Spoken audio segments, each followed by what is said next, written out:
Monty, ये तुम्हारी माँ ऐसे रोड पर क्या कर रही है यहाँ पर? अरे माँ तो पार्क गई थी ना, पर ये यहाँ पे क्या कर रही है? एक काम करो, इनको कॉल लगाओ और पूछो कि ये अभी कहाँ पर हैं। सही कह रही हो तुम, अभी फोन लगाता हूँ इनको।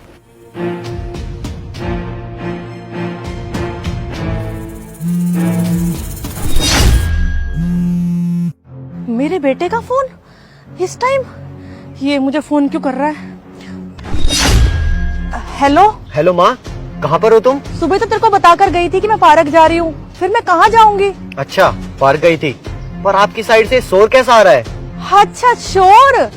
अरे बेटा पार्क में आई हूँ, यहाँ से 100 गाड़ियाँ निकलती हैं, अब किसी का भी शोर आ सकता है। अब मैं क्या बताऊँ शोर और कहाँ से आ रहा है। ठीक है, घर कितने बजे तक आओगे आप? अब घर में थोड़ी देर तक आ जाऊंगी। चल रख रख, वो साथ वाली आंटी है ना तेरी, वो मुझे बुला रही है बेटा, मैं बाद में बात करूंगी। ठीक है, आना घर आप। शुक्र है भगवान का, आज तो मैं बच गई। माँ बोल रही है वो पार्क गई हैं। अच्छा, माँ पार्क गई हैं? ठीक है, एक काम करते हैं, इनकी ना एक वीडियो बना लेते हैं। हमारे पास कम से कम सबूत के तौर पे वीडियो तो होगी। सही कह रही हो तुम, वीडियो बनाओ इनकी।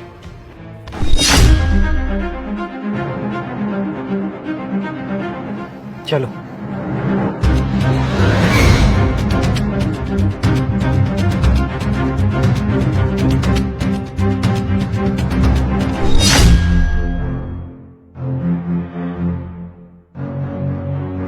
आ गए माँ आप? हाँ बेटा आ गई। आप आज इतने थके हुए क्यों लग रहे हो? अरे बेटा पार्क में बैठने थोड़ा ना जाती हूँ, वहां पर तेरी जो आंटी है उनके साथ चक्कर लगाती हूँ, थक तो जाती हूँ ना, फिर वो योगा भी करना पड़ता है उनके साथ, तो बस इसीलिए थोड़ी फेस पर थकान लग रही होगी बेटा।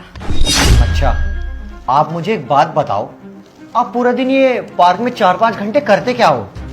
अरे बेटा घर बैठ के क्या करूँ, बोर हो जाती हूँ, बहू भी चली जाती है, तू भी चला जाता है, फिर मैं इसीलिए पार्क चली जाती हूँ, 3-4 घंटे मेरा वहाँ टाइम पास हो जाता है। अरे माँ, और कितना झूठ बोलोगी आप हमसे? झूठ? बेटा कैसा झूठ? मैंने तो तुझसे कोई झूठ नहीं बोला।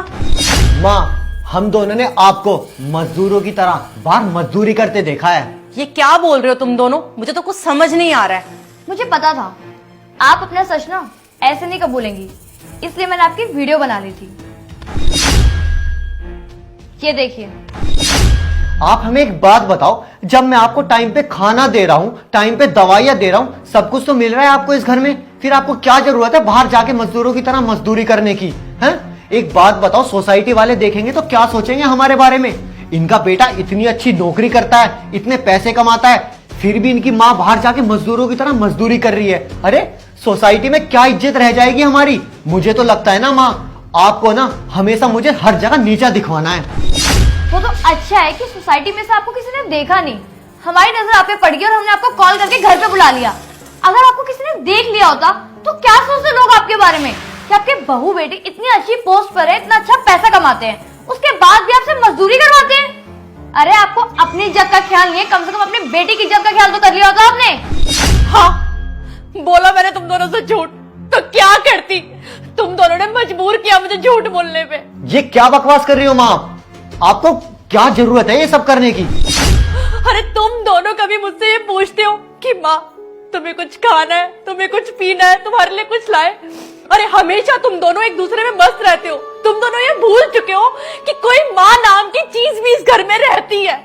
अरे जब देखो ऑफिस, ऑफिस से घर, ऑफिस में जाते हो तो बिजी होते हो, घर में आते हो तो अपने लैपटॉप या फोन पे लगे रहते हो। अरे मुझसे तो कोई बात भी नहीं करता, मुझे कोने में फेंक रखा है तुम दोनों ने। क्या करूं मैं ये बताओ ना, घर पे मेरा दम घुटने लगा है। एक छोटा सा कमरा दे रखा है तुम दोनों ने कि उसी में रहो बस। क्या 4 दीवारियों से बातें करूं मैं? मेरा दिल नहीं करता कि मेरे बहू बेटे मेरे पास आके बैठे, मुझसे बस ये पूछ ले कि माँ आज खाने में क्या खाओगे, तुम्हारे लिए क्या बनाए।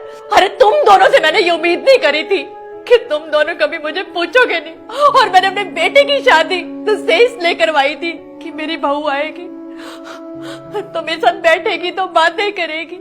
मुझे नहीं पता था कि मेरी बहू के आने के बाद तो मेरा बेटा भी मुझसे छिन जाएगा।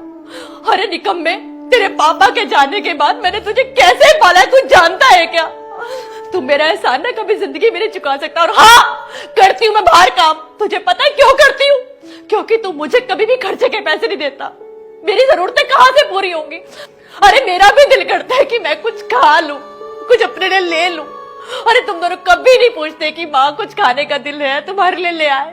अरे हमेशा एक दूसरे में बिजी रहते हो, क्या तुम्हें बिल्कुल भी शर्म नहीं आती? अरे इन बातों का एहसास तुझे तब होगा जब तेरी औलाद तेरे साथ ऐसा करेगी ना, तो तुझे पता चलेगा कि तुम दोनों मिलके अपनी माँ का दिल कैसे दुखाते थे।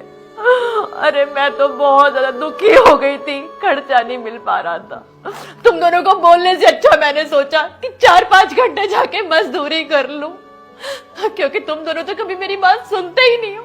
अरे मैं जब भी तुम दोनों के पास आती थी तुम्हारे पास एक ही जवाब होता था, माँ हम बिजी है, माँ हमें ऑफिस का काम करना है। अरे बहू तो कभी पूछती ही नहीं थी। फिर तुम लोग कैसे मेरे ऊपर आरोप लगा रहे हो कि सोसाइटी क्या कहेगी? सोसाइटी जब कुछ नहीं कहती, जब तुम दोनों अपनी माँ के साथ बात नहीं करते थे तब सोसाइटी वाले कुछ नहीं कहते। मेरी सबसे बड़ी गलती है तुझे पैदा करना। काश भगवान ने मुझे औलाद ही ना दी होती। मुझे माफ कर दो माँ, इस काम के चक्कर में मैं इतना बिजी हो गया था कि मैं भूल ही गया कि खाने और दवाइयों के अलावा भी आपकी बहुत सारी जरूरतें होती है जो मुझे पूरी करनी चाहिए। पर माँ, अब से मैं आपको विश्वास दिलाता हूं कि मैं आपका पूरा ख्याल रखूंगा, आपकी हर जरूरतों को पूरी करूंगा और डोली भी आपका पूरा ख्याल रखेगी। अरे नहीं नहीं बेटा, तू मुझसे माफी मत मांग, तू बच्चा है मेरा। बच्चों से तो गलती हो ही जाती है ना, और बड़ों का फर्ज होता है बच्चों को माफ करना। तुझे अपनी गलती का एहसास हो गया है बेटा, इससे ज्यादा अच्छी बात तो मेरे लिए हो ही नहीं सकती। माँ अगर हो सके तो प्लीज आप मुझे भी माफ कर दीजिएगा। मैंने भी आपका कभी ख्याल ही नहीं रखा और ना ही कभी आपकी सेवा की।